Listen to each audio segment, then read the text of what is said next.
welcome to Canadian Politics is Boring.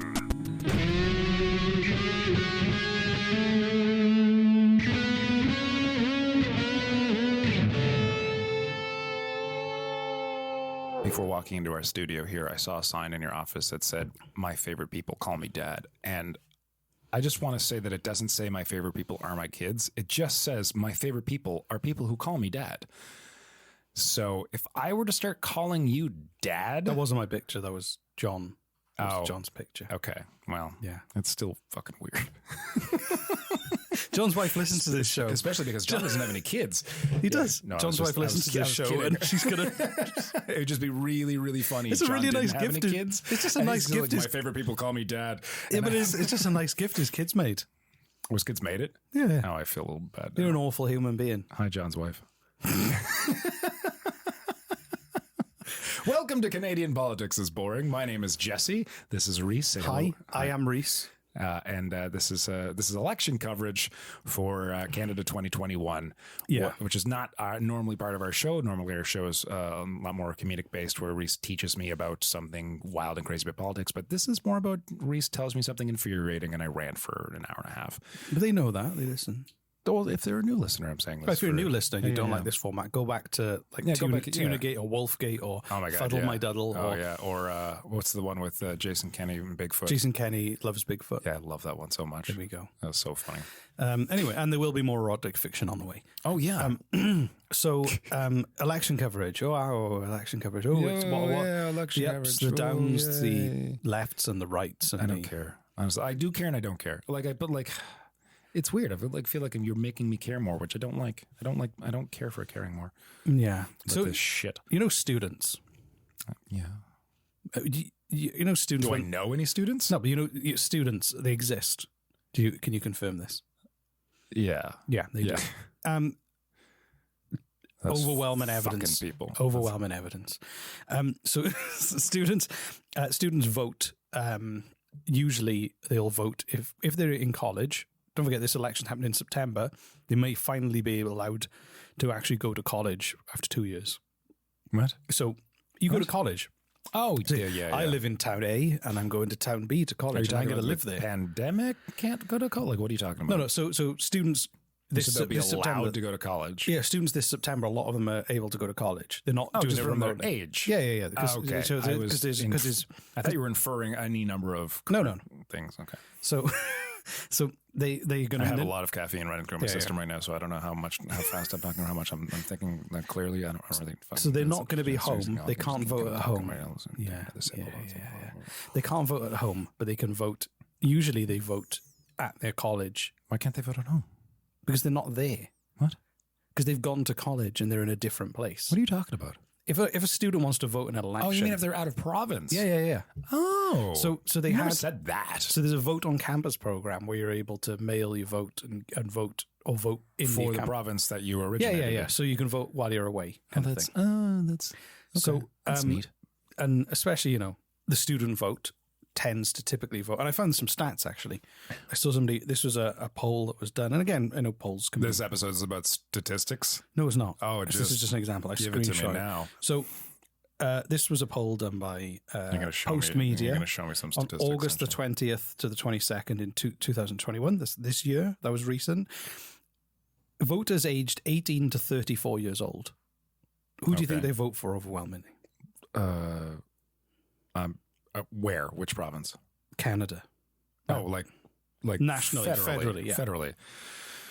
I'm going to say, gosh, 18 to 34 years old. It's going to be either NDP or Liberal. So NDP 37%, Okay. Liberal Party 27%, Conservative 23%, 23%. Wow. Greens 5%, Bloc Québécois 4%, and PPC 4%. That's surprising as fuck. So overwhelmingly NDP. The last one, I mean, like the fact, like you 4%. I mean, who are the the People's Party of Canada are the extreme far right. That But you always get wrong-uns. It's fine. Yeah. They usually drop out.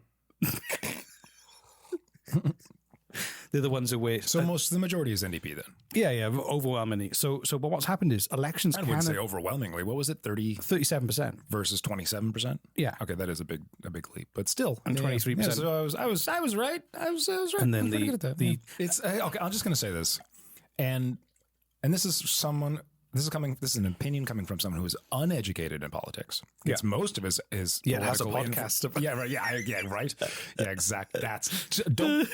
The irony of that has never escaped me. Not one day has gone by where I'm like, I know nothing about politics, and I have a popular podcast about politics. Like, I think it's fucking hilarious. But my opinion, which again, poorly educated opinion, on the conservatives in general, okay, is that they're, and this is why I don't like them, okay, is because their political stance has always been, in my eyes and in my experience, has always been and seems to continue to be entirely based on the economy, the growth of the economy, and jobs, which are important things that we should include in discussions on how a country should grow and our health of our country and the health of our people, et cetera, et cetera. Yes, they are important things. However, from what I've seen in interviews, in television shows, in my personal experience, it is to them the only fucking thing that is important, and that's it. And they somehow get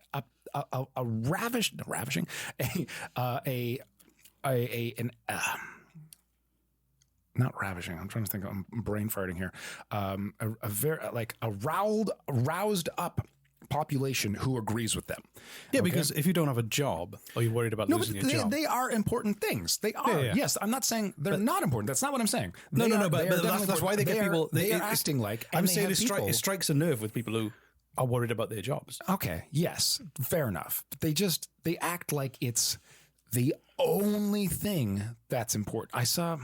Yeah, So that's what bothers me. But that's because it's not like an important thing. It's the only important thing. Well, that's a free market system. The idea is the market can provide everything. And how well has that worked for us so far, Reese? It's hard to tell. We're only about how many decades into it are we? Yeah. It's hard to tell. It's fuck history. Anyway, I'm of the free market will fix us one of these days. We just got to have faith. I'm one of those people who thinks that some functions of society are too important to introduce profit or people trying to make profit. So 100%. So prisons, schools, hospitals. Yes, I think 100%. 100%. Their need is too great. Fucking politics. Exactly. But you don't need someone to make profit from it, because if you want to have a private school, then fine, have a private school, but I don't think public schools should have profit elements to it. I 100% agree with you. It's too important. Yeah. It's too important. If you're getting into, I totally agree. If you're getting into any of those industries, it should be for the love of those industries and not for the money. Well, and for-profit prisons are like a hellhole. So dystopian. Yeah. No, the idea of like... Do we have any of those in Canada? I don't know. They're a lot bigger in the UK. Really? They kind of started to go, oh, America seems to be doing a great job with private prisons. Don't ever use America as an example of a great job. Okay, Britain does. Because Nigel Farage is desperate to have an American-style health system in the UK. Why? He thinks Why would anyone want to duplicate that? Because you can make a lot of money. Fuck me. Oh yeah. Anyway, so the reason I'm talking about students, sorry, it's depressing. No, man, like I watched some videos on this. It might have actually been the Vlog Brothers. I love the Vlog Tony Brothers. and Liam Vlog. Yep. I went to school with them. It's the Vlog family. I think they. It's a bizarre coincidence that they actually got into vlogging. Just saying. Are they called Tony and Liam? It might have been the Vlog Brothers. I can't even say it now. Anyway, it was just like someone mentioned that, like, in the back of our head, it's like we know. It might have. No, it was Sarah Silverstein. Silverstein? Sarah Silverman. Thank you. Yeah, she's got a very great podcast where she speaks real good.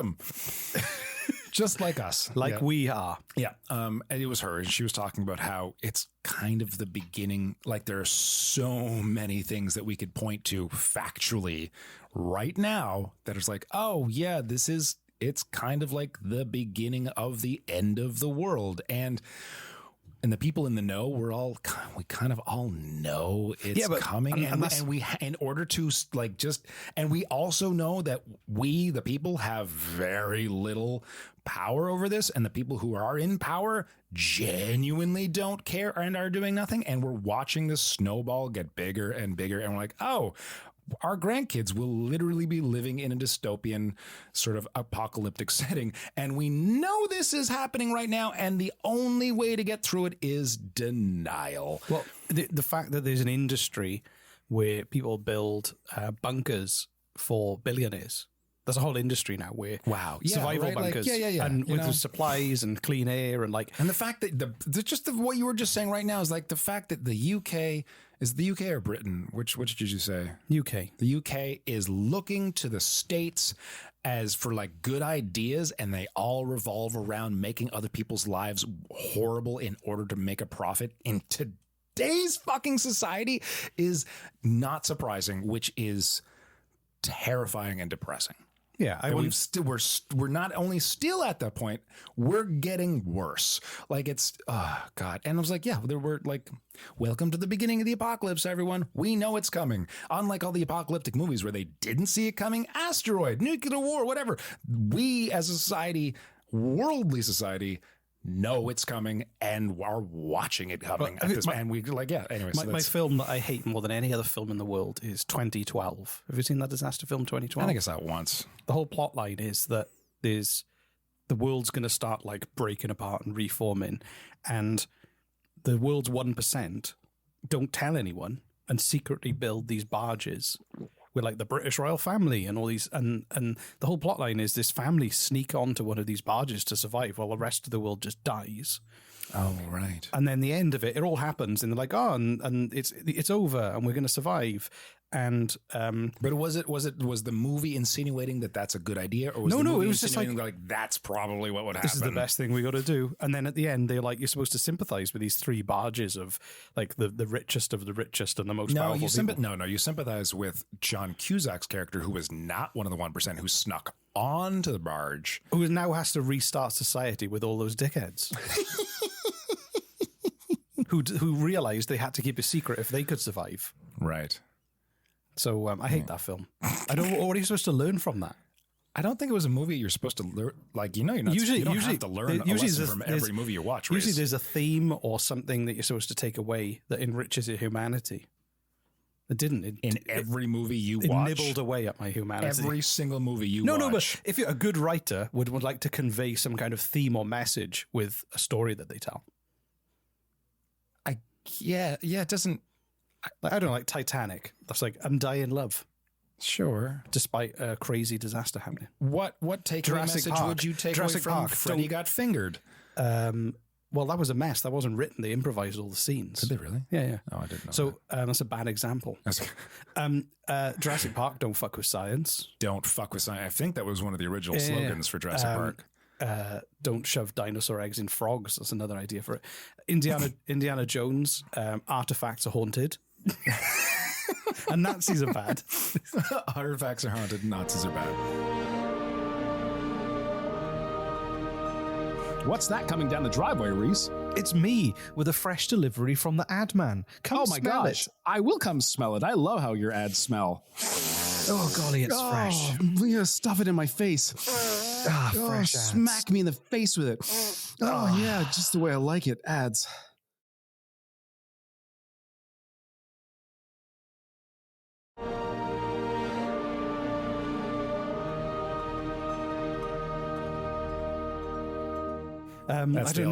Name another film. I'm trying to think of a bad example. Fast and the Furious. That's a great one for me. What is the life lesson you learned from Fast and the Furious? Don't watch Fast and the Furious. Yeah. Attractive people drive cars fast. Okay, that is actually true. That's the theme. Yeah, anyway, shall I get to the point what we're talking about? So basically, Elections Canada has cancelled the Vote on Campus program. So Why? Because they realized that because of the pandemic. So What? the voter studies show that youth believe in voting doesn't make a difference. And Hold on, who said what? so this is Saad Shoaib, the vice president of external vice Someone president. said that the youth voting doesn't make a difference. No. There's youth voter studies that show youth believe voting doesn't make a difference. Oh, youth believe that voting doesn't make a difference. So this is he's Again, we're in that like weird gray area where it does make a difference, but it really doesn't make a difference depending on how you look at so it. he's from the University of If you, British listen to Columbia. if you listen to our previous just the past few episodes, you'll know what we're talking Yeah, yeah. about. Because it's a long rant. Oh, it's he or she. Sorry, I don't know. It doesn't. Or they. Sorry, they basically from the University of British Columbia. They're saying that getting rid of their ability, these special ballot polling stations for students who live away, isn't going to help. So you think about it directly. This taking away making it harder for students to vote on campus in September directly impacts one particular party's ability to vote. So who took this away? Elections Canada. Why did the They Elections said- Canada take this away? Well, I think it's to do with the pandemic. There's concern about whether they can do it safely. All right, well, that's a fair argument. Yeah. But do you think that there's an inferior? Elections Canada is supposed to be impartial, so maybe they've got some real evidence that has made them think they shouldn't do it. But what it does is send a message that it's making it hard for students to vote, so therefore maybe they won't bother. Yeah, Because traditionally, people under 35 are the hardest to get to turn out to vote. yeah, that's true. Says we will not be deployed for the 44th general election in a pandemic or post-pandemic situation. So, I mean, if you're Elections Canada, you've got to. you got to protect your staff. We're getting into conspiracy theories now. No. But they're saying it's not safe. They say because they obviously deploy people or recruit people to operate those places on campuses, and they can. No. What I'm saying, the conspiracy theory is that there is a conspiracy behind why they said we're canceling this. Other than it's unsafe during a pandemic, because if that's all they're doing, and if that is the true and whole truth to it, to the fact that like we're canceling this because of the pandemic, then that's okay. I get it. I understand. I guess I wasn't implying there was a conspiracy theory. I'm just saying it would directly affect that vote. Oh, of course it would. That's just a fact. Of course it would. Which will lead a lot of people to. I thought you were saying there's a conspiracy behind it. No, it's not. That's just your mind. You assumed there was. I'm just saying it's interesting because the NDP would really suffer if 50% of the students who intended to vote didn't bother because it was difficult. Yeah, it's true. It would affect them. Which I find, and also, a lot of organizations have learned how to operate safely. Most Tim Hortons didn't close, for instance. So I'm sure there must be a safe way for them to. Everybody else is voted in polling stations. There must be a way to do it safely. Yeah, exactly. They're gonna have to change the rules to make it easier for them to vote, or to be able to vote somewhere. It doesn't seem helpful. It isn't helpful. No, especially in we're trying to convince more young people to vote. Yeah, and by doing this, it's just confirming. It's kind of pulling up a drawbridge. Yeah, honestly, no, seriously, the way we currently are voting for, the way adults are voting is we go when I voted in the current provincial election, you're just you did vote. I did vote in the current provincial election. I did, but I didn't feel good about it. That's true. I voted because you made a good point, and we have. Did I make you vote? You didn't make me vote. No, for one, I have been voting. This isn't the first time I voted in many, many, many years. Yeah. I have been voting. I just, to this day, genuinely don't believe it's going to make much of a difference. But did you do a bit of sick up in your mouth as you did it? Yeah, it's this isn't going to make a fucking lick of difference. It's kind of what I still believe. But I still do it. I don't know. Habit, guilt, shame. These are not great reasons to be voting. And yet, these are the reasons I'm voting. What'd you say? Fear. Yeah, seriously. These are not great reasons to vote. And that's kind of where social pressure. These are kind of the reasons I voted, honestly. But I voted and I'll, you should be proud of yourself. You did it. Why? It's who did you allowed to say who you voted for? I voted for the NDP. And you're in an area where the NDP swept. Yeah, so you voted. You were part of that wave. And I I guess I would consider myself a swing voter because I didn't know who I was going to vote for. I knew it was going to be either the Liberal Party or the NDP, and I looked them up. I don't know if I didn't talk about this. I don't think.